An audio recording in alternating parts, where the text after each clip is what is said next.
ओम नमो भगवते वासुदेवाय नमः। जय माता रानी। दोस्तों, आपके अपने चैनल धर्म साधना में आपका बहुत बहुत स्वागत है। माँ भगवती दुर्गा की कृपा आप और आपके पूरे परिवार पर सदा सर्वदा बनी रहे।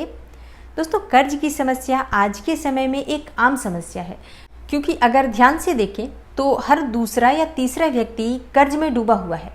हाँ, ये और बात है कि अगर आपने कुछ ऋण लिया है और अगर आपके पास पर्याप्त धन का आगमन है तो आप बहुत जल्दी उसे चुका देते हैं।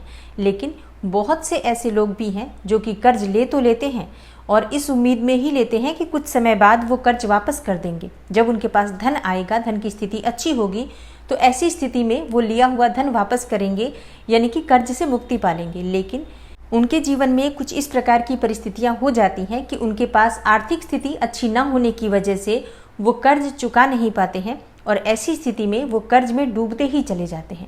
तो बहुत से लोग ऐसी स्थिति में हैं जिनके पास कर्ज बहुत अधिक है और कर्ज से निकलने का उन्हें कोई रास्ता नहीं मिल रहा है।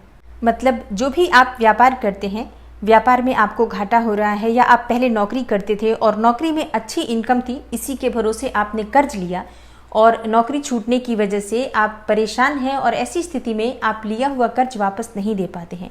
इस तरह की कोई भी समस्या है तो आज की वीडियो में मैं आपसे एक बहुत ही अचूक और रामबाण उपाय शेयर करने वाली हूँ, जिसे अगर आप पूरे विश्वास से करते हैं तो यकीन मानिए बहुत शीघ्र आपको कर्ज से बाहर निकलने का रास्ता मिल जाएगा। देखिए, कोई चमत्कार नहीं होता है। सिर्फ जब हम कोई उपाय करते हैं तो कई बार जो हमारे व्यापार में या नौकरी में समस्याएं आ रही होती हैं, किसी ग्रह बंधन की वजह से होती हैं।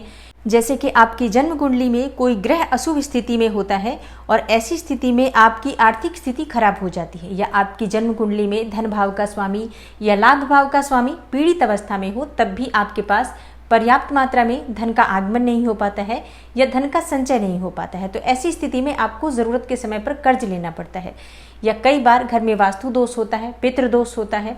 तो इस वजह से भी समस्याएं आर्थिक आपको घेरती हैं और आप फंसते चले जाते हैं कर्ज के दलदल में। तो ऐसी अवस्था में जब आप कोई सकारात्मक उपाय करते हैं तो इससे आपको समस्त प्रकार के जो बंधन होते हैं उन बंधनों से मुक्ति मिल जाती है। किसी भी प्रकार का, चाहे तंत्र मंत्र हो या ग्रह बंधन हो या फिर वास्तु दोष, पितृ दोष हो, ये समस्त प्रकार की बाधाओं से आपको मुक्ति मिलती है। मन सकारात्मक होता है तो आपके लिए हुए फैसले भी सही होते हैं और आपको धनागमन के नए नए रास्ते मिलने लग जाते हैं। आपके व्यापार में, नौकरी में समस्याएं दूर होने लग जाती हैं और धन का आगमन आपको पर्याप्त मात्रा में होने लग जाता है और फिर आप कर्ज से भी मुक्ति पा लेते हैं और पर्याप्त मात्रा में धन का आगमन बना रहता है। तो आपको बार बार कर्ज लेने की आवश्यकता नहीं होती है, या फिर अगर आप कर्ज लेते भी हैं किसी भी कारणवश तो आप बहुत शीघ्र उसे चुका देते हैं। तो आज की वीडियो में मैं आपको एक बहुत ही सकारात्मक उपाय शेयर करने वाली हूँ, जो कि शास्त्रों में वर्णित उपाय है और ज्योतिषीय उपाय है। तो आपको बहुत शीघ्र इससे लाभ होगा। किसी भी प्रकार की आर्थिक तंगी से आपको मुक्ति मिलेगी, धनागमन के नए रास्ते खुलेंगे, आपके व्यापार में या नौकरी में जो समस्याएं आ रही हैं वो दूर होंगी।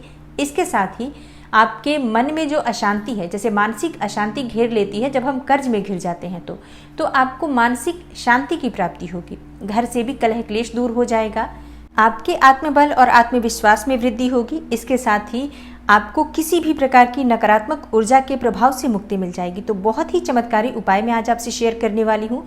और जो लोग कर्ज से परेशान नहीं हैं, अगर वो भी अपनी आर्थिक स्थिति को ठीक करना चाहते हैं, मतलब गरीबी को दूर करना चाहते हैं, दरिद्रता को दूर करना चाहते हैं, तो इस उपाय को कीजिए। इससे आपके जीवन में कभी भी गरीबी नहीं आएगी और बहुत ही छोटा उपाय है, बहुत ही अचूक उपाय है, बहुत आसानी से आप इसे कर पाएंगे। तो वीडियो को पूरा ज़रूर देखिए और अगर आपको आज की वीडियो अच्छी लगे तो लाइक भी ज़रूर कीजिए, शेयर भी ज़रूर कीजिए फैमिली फ्रेंड्स के साथ। और चैनल पर पहली बार आए हैं, अगर अभी तक आपने चैनल को सब्सक्राइब नहीं किया है तो आज की वीडियो अगर आपको अच्छी लगे तो चैनल को सब्सक्राइब ज़रूर कर लीजिए और बेल बटन को भी प्रेस कर लीजिए। तो इससे ये होगा कि इस चैनल पर जो नई वीडियो अपलोड होंगी उनकी नोटिफिकेशन आपको सही समय पर प्राप्त होगी।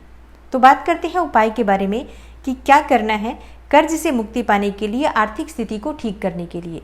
देखिए, शाम के समय मंगलवार के दिन आपको ये उपाय करना है, मतलब जब सूर्यास्त हो जाता है उसके बाद आप ये उपाय करेंगे और किसी भी हनुमान मंदिर में जाकर ही ये उपाय करना है। देखिए, अब ये मत कहिएगा कि आप अपने घर में इस उपाय को करना चाहते हैं, मंदिर नहीं जा सकते हैं, तो क्या करना चाहिए। देखिए, इस उपाय के लिए आपको मंदिर जाना ही होगा। हनुमान मंदिर में जाकर ही ये उपाय किया जा सकता है। हमेशा ऐसा नहीं होता है कि एक चीज़ के बदले हम दूसरा चीज़ कर पाएँ। कई बार लाइफ में हमें बहुत सारे ऑप्शंस नहीं मिलते हैं, विशेषकर जब हम बहुत परेशानी में हो तो हमें ऑप्शंस की बजाय प्रकृति जो हमें रास्ता देती है, हमें उसी रास्ते पर चलना चाहिए, वही कार्य करना चाहिए। तो आपको हनुमान मंदिर जाना होगा और रात्रि में, मतलब सूर्यास्त के बाद किसी भी हनुमान मंदिर में चले जाइए, अपने घर के आसपास हो या थोड़ी दूर हो, जैसी भी व्यवस्था हो। और कोशिश करें कि आप लाल रंग के वस्त्र धारण करके और हनुमान मंदिर जाएं। और अगर आप पूरे लाल रंग के वस्त्र धारण नहीं कर पाते हैं तो ऐसे में अपनी जेब में आप लाल रंग का एक रुमाल रख सकते हैं, या अगर स्त्रियां हैं तो आप अपने सिर पर एक लाल रंग का दुपट्टा ले सकते हैं। मतलब कोई भी एक लाल वस्त्र आपके पास होना चाहिए, क्योंकि हनुमान जी का प्रिय रंग लाल है। तो इसलिए जब हम हनुमान जी की पूजा आराधना करते हैं तो लाल रंग के वस्त्रों का प्रयोग करना श्रेष्ठ माना जाता है। और हनुमान मंदिर में जाकर आपको हनुमान जी को प्रणाम करना है और उसके बाद हनुमान जी के सामने दीपक प्रज्वलित करना है। तो देखिए, आपको 2 दीपक लेकर जाना है। एक दीपक छोटा ले लीजिए जिसमें आप शुद्ध घी डाल सकते हैं, और दूसरे दीपक में आपको सरसों का तेल लेना है। तो सरसों तेल वाला जो दीपक होगा, थोड़ा बड़ा दीपक ले लीजिए। बड़ा दीपक इसलिए क्योंकि ये दीपक हनुमान जी के सामने काफ़ी देर तक जलता रहे, इतना इसमें सरसों का तेल समा जाए। मतलब पूरा दीपक आप तेल से भर दीजिए और इसके बाद इस दीपक में आपको 9 बातियां डालनी है। 9 बातियां लंबी वाली डाल दीजिए और इन 9 बातियों को प्रज्वलित कर दीजिए। इसके साथ ही जो शुद्ध घी का दीपक आप लेकर गए हैं उसे भी प्रज्वलित कर दीजिए। उसमें सिर्फ एक ही बाती डालनी है, कोई भी नॉर्मल बाती आप डाल सकते हैं, रुई वाली या फिर जो नॉर्मल लंबी बाती होती है आप उसका प्रयोग भी कर सकते हैं। तो एक बार फिर से समझ लीजिए कि घी का जो दीपक आप प्रज्वलित करेंगे उसमें सिर्फ एक बाती होगी, सरसों के तेल वाले दीपक में 9 बाती होगी। इसके साथ ही घी का जो दीपक होगा अपने राइट हैंड साइड में, मतलब दाहिनी तरफ प्रज्वलित करेंगे और सरसों तेल का दीपक हनुमान जी के सामने प्रज्वलित करेंगे। इस प्रकार से दोनों दीपक प्रज्वलित करने के बाद भगवान हनुमान जी से प्रार्थना कीजिए, उन्हें भोग अर्पित कीजिए। देखिए, भोग आप कोई भी वस्तु लगा सकते हैं, लेकिन भोग आवश्यक होता है। जब भी हम किसी भी देवी देवता की आराधना करते हैं तो बहुत आवश्यक होता है कि हम उन्हें कुछ भोग स्वरूप अर्पित करें। ये हमारी अपनी सामर्थ्य पर निर्भर करता है। हम गुड़ का भोग भी लगा सकते हैं या फिर शक्कर का भोग भी लगा सकते हैं, या आप चाहें तो बूंदी के लड्डू या फिर जो हनुमान जी को बूंदी चढ़ाए जाते हैं उसका भोग भी लगा सकते हैं। ये पूरी तरह से आपकी सामर्थ्य पर निर्भर करता है। आपके पास जो भी वस्तु उपलब्ध हो, हनुमान जी को आप भोग स्वरूप अर्पित कर सकते हैं। लेकिन जो भी भोग आप हनुमान जी को अर्पित करेंगे उसमें तुलसी के पत्ते अवश्य होने चाहिए। आप 2 तुलसी के पत्ते हनुमान जी के भोग में अवश्य डालें। इसके बाद ही हनुमान जी भोग स्वीकार करते हैं। हनुमान जी को भी तुलसी का पत्ता बहुत प्रिय होता है, इसलिए हनुमान जी के भोग में भी तुलसी का पत्ता अर्पित किया जाता है। तो भोग इत्यादि अर्पित करने के बाद हनुमान जी के सम्मुख बैठकर आपको ऋण मोचक मंगल स्तोत्र का पाठ करना है। ऋण मोचक मंगल स्तोत्र आप चाहें तो संस्कृत में पढ़ सकते हैं, या अगर आप संस्कृत नहीं पढ़ पाते हैं तो ऐसे में आप हिंदी में पढ़िए। मतलब जिस भी प्रकार से आप उच्चारण अच्छे से कर पाएं उसी प्रकार से आपको पाठ करना चाहिए। और अब मान लीजिए कि आपके पास पुस्तक ना हो ऋणमोचक मंगल स्तोत्र की, तो ऐसे में आपको अपना मोबाइल साथ में लेकर जाना चाहिए और वहीं हनुमान जी के सामने बैठकर या खड़े होकर उस पाठ को सुन लेना चाहिए। और हाँ, सुनने की भी विधि बिल्कुल वही है जो शब्द आप समझ पाते हो। अगर आप संस्कृत का पाठ समझ पाते हो, अपने भाव व्यक्त कर पाते हो उस पाठ के साथ, तब तो आप संस्कृत में सुनिए, नहीं तो आप हिंदी में इस पाठ को सुनिए, क्योंकि बहुत ज़्यादा महत्व होता है पूजा पाठ में हमारी भावनाओं का। अगर आप हिंदी में सुनकर और अच्छे से समझ पाते हैं तो आपकी भावनाएं उसी हिसाब से वहाँ पर व्यक्त होंगी, और जिसका प्रभाव पूजा में सबसे ज़्यादा माना जाता है। और अब प्रश्न आता है कि ऋणमोचक मंगल स्तोत्र का पाठ हमें कितनी बार करना है। देखिए, वैसे तो अगर आप 3 बार पाठ करें तो सबसे अच्छा होगा, क्योंकि बहुत शीघ्र आपको अपनी परेशानी से बाहर निकलने का रास्ता मिलेगा। लेकिन अगर आपके पास समय ना हो तो आप एक बार भी इस पाठ को पढ़ सकते हैं या सुन सकते हैं। दोस्तों, ऋणमोचक मंगल स्तोत्र एक ऐसा स्तोत्र है जिसके पाठ के द्वारा आप करोड़ों के कर्ज से भी बहुत शीघ्र बाहर निकल जाते हैं। मतलब इस पाठ को करने से बहुत शीघ्र कर्ज से बाहर निकलने के रास्ते आपको मिलने लग जाते हैं। इस पाठ को करने से हनुमान जी की ऐसी कृपा मिलती है जिससे कि आपको नौकरी और व्यापार में तरक्की मिलने लग जाती है। एक छोटे से व्यापार में भी आपको इतनी बरकत होने लग जाती है कि आप कर्ज से मुक्ति पाने लग जाते हैं और बहुत ही शीघ्र आपके घर में धन का संचय भी होने लग जाता है। तो आर्थिक तंगी को दूर करना चाहते हैं, कर्ज से मुक्ति पाना चाहते हैं, तो ऋणमोचक मंगल स्तोत्र का पाठ आपको जरूर करना चाहिए। और एक और चीज़ का ध्यान आपको रखना है, सरसों के तेल का दीपक जब आप प्रज्वलित कर रहे हैं तो उसमें 2 फूल वाली लौंग अवश्य डाल दीजिए। और पूजा पूर्ण होने के बाद, मतलब जब आप ऋण मोचक मंगल स्तोत्र का पाठ कर लेते हैं, उसके बाद से आपको हनुमान जी के बाएं पैर से सिंदूर लेकर और अपने माथे पर तिलक करना है। और अगर संभव हो तो हनुमान जी के बाएं पैर से थोड़ा सा सिंदूर एक कागज में लेकर आइए और प्रतिदिन इस सिंदूर से अपने माथे पर तिलक कीजिए। ये तिलक अगर आप अपने मस्तक पर लगाते हैं तो इससे आपके आत्मबल में, आत्मविश्वास में वृद्धि होती है, नकारात्मक ऊर्जा से, नकारात्मक विचारों से मुक्ति मिलती है और किसी भी प्रकार के ग्रह दोष से, ग्रह बाधाओं से आपको मुक्ति मिलती है। और अगर आपके आसपास कुछ ऐसे लोग हैं जो आपको नकारात्मक विचारों के द्वारा परेशान करते हैं, तो ऐसे लोगों से भी आपको भगवान हनुमान जी की कृपा से मुक्ति मिल जाती है। मतलब ऐसे लोगों से स्वतः ही आप दूरी बनाने लग जाते हैं और आपको सकारात्मक विचारों वाले लोग मिलते हैं जो आपको आपके जीवन में सफलता की ओर लेकर जाते हैं। तो ये है आज का उपाय जो कि बहुत ही चमत्कारी है, बहुत ही अचूक है। इस उपाय को करने के बाद ये हो ही नहीं सकता कि आपको लाभ न हो। और एक बार फिर दोहरा देती हूँ कि आपको ये उपाय कैसे करना है। देखिए, आपको हनुमान जी के मंदिर जाना है, 2 दीपक आपको लेकर जाना है, एक शुद्ध घी का छोटा दीपक चाहिए और एक बड़ा दीपक जो कि सरसों तेल का होगा। सरसों तेल वाले दीपक में आपको 9 बातियां डालनी है। शुद्ध घी के दीपक में आपको सिर्फ 1 बाती डालनी है। कोई भी नॉर्मल बाती आप शुद्ध घी के दीपक में प्रयोग कर सकते हैं, लेकिन सरसों के तेल वाले दीपक में आपको लंबी वाली 9 बातियां डालनी है और 9 बातियां आपको प्रज्वलित करनी है। उसके बाद उस दीपक में आपको 2 लौंग डालनी है। हनुमान जी के सामने सरसों के तेल वाला दीपक प्रज्वलित कीजिए और जो शुद्ध घी वाला दीपक आप लेकर गए हैं उसे आप अपने दाहिनी तरफ यानी राइट हैंड साइड की तरफ आप उसे प्रज्वलित कर दीजिए। उसके बाद हनुमान जी के सामने खड़े होकर या बैठकर आपको ऋण मोचक मंगल स्तोत्र का पाठ करना है। हनुमान जी को भोग जरूर लगाना है, जो भी आपके पास उपलब्ध हो अपनी शक्ति सामर्थ्य के अनुसार।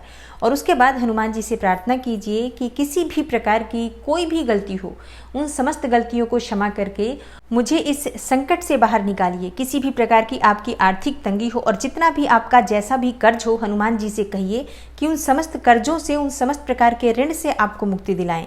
इसके लिए जब आप हनुमान जी से प्रार्थना करते हैं तो निश्चित ही बहुत शीघ्र आपको कर्ज से मुक्ति मिलती है। देखिए, हनुमान जी से की गई प्रार्थना, विशेषकर जब हम रोग, ऋण और शत्रुओं से मुक्ति पाने के लिए हनुमान जी से प्रार्थना करते हैं तो बहुत शीघ्र और चमत्कारिक लाभ हमें देखने को मिलते हैं। बस पूर्ण विश्वास से हनुमान जी की शरण में आ जाइए और विश्वास रखिए हनुमान जी पर, वो आपको कर्ज से मुक्ति जरूर दिलाएंगे। और अब बात करते हैं इस उपाय से संबंधित आपके कुछ प्रश्नों के ऊपर, जो कि अभी कमेंट बॉक्स में आने वाले हैं कि क्या स्त्रियां इस उपाय को कर सकती हैं। जी हाँ, बिल्कुल कर सकती हैं। स्त्रियां हो, पुरुष हो या फिर किसी भी उम्र के लोग हो, इस उपाय को कर सकते हैं। लेकिन जब स्त्रियां इस उपाय को करती हैं तो कुछ विशेष नियम उनके लिए होते हैं। हनुमान जी को आप स्पर्श नहीं कर सकते हैं, हनुमान जी को आप तिलक नहीं लगा सकते हैं। और दूसरी बात यह है कि आप हनुमान जी के चरणों से सिंदूर स्वयं नहीं ले सकते हैं। इसके लिए आप पंडित जी से कहकर और थोड़ा सा सिंदूर हनुमान जी के बाएं पैर से एक कागज में रखवा लीजिए और उसके बाद इस सिंदूर से आप तिलक लगा सकती हैं अपने मस्तक पर। और आपका अगला प्रश्न होगा कि इस उपाय को हमें कब तक करना चाहिए। देखिए, वैसे तो इस उपाय को हमें तब तक करते रहना चाहिए जब तक कि हम समस्या से पूरी तरह से बाहर नहीं निकल जाते हैं। लेकिन इस उपाय का असर आपको 5 या 7 मंगलवार बीतते बीतते बहुत ही चमत्कारी रूप से दिखाई देने लग जाएगा। आपके कार्यों में आपको सफलता मिलने लग जाती है। और आपका अगला प्रश्न होगा कि क्या प्रसाद जो हमने हनुमान जी को अर्पित किया है उसे हम स्वयं ग्रहण कर सकते हैं। जी हाँ, बिल्कुल कर सकते हैं। हनुमान जी को प्रसाद अर्पित करने के बाद आप उस प्रसाद को अपने आसपास जो भी मंदिर में कुछ लोग हों उन्हें वितरित जरूर कीजिए और उसके बाद आप स्वयं भी परिवार सहित इस प्रसाद में से ग्रहण कर सकते हैं। और आपका अगला प्रश्न है कि अगर स्त्रियां इस उपाय को करती हैं तो वो लगातार कैसे कर पाएंगी। देखिए, स्त्रियां इस उपाय को लगातार नहीं कर सकती हैं, तो ऐसे में पीरियड्स के समय को छोड़कर आप आगे इस उपाय को कर सकते हैं। या अगर आप चाहें तो अपने परिवार से किसी भी दूसरे सदस्य को इस उपाय को करने के लिए भेज सकते हैं मंदिर में। लेकिन आप जिस भी सदस्य को अपने स्थान पर करने के लिए इस उपाय को भेज रहे हैं वो आपका बहुत अपना होना चाहिए। जैसे कि अगर आप शादीशुदा हैं तो आपके पति या आपके बच्चे इस उपाय को कर सकते हैं। तो बहुत ही आसान और बहुत ही छोटा सा ये उपाय है, लेकिन बहुत ही अचूक ये उपाय है। इस उपाय को अगर आप श्रद्धा भाव से करते हैं तो निश्चित ही आपको लाभ होगा। मात्र 7 मंगलवार में आपको इसका असर दिखने लग जाएगा। लेकिन ये उपाय आपको तब तक करते रहना है जब तक कि आप पूरी तरह से परेशानियों से बाहर निकल नहीं जाते हैं। तो आशा करती हूँ कि आज की वीडियो से आपको लाभ अवश्य होगा। अगर आपको आज की वीडियो अच्छी लगी हो, थोड़ी सी भी आपके लिए हेल्पफुल हो, तो वीडियो को लाइक ज़रूर कीजिए और इस वीडियो को ज़्यादा से ज़्यादा शेयर कीजिए। उन लोगों तक पहुँचाइए जिनको इसकी आवश्यकता है, मतलब जो लोग परेशानी की अवस्था में हैं, अगर आप उनकी मदद करते हैं इस वीडियो के द्वारा तो आपकी मदद स्वयं भगवान करते हैं। तो इस उपाय को ज़्यादा से ज़्यादा शेयर कीजिए।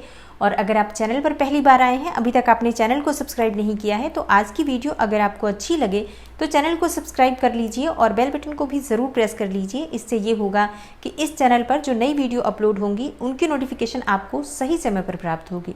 मैं मिलती हूँ आपसे अगली वीडियो में, तब तक के लिए नमस्कार।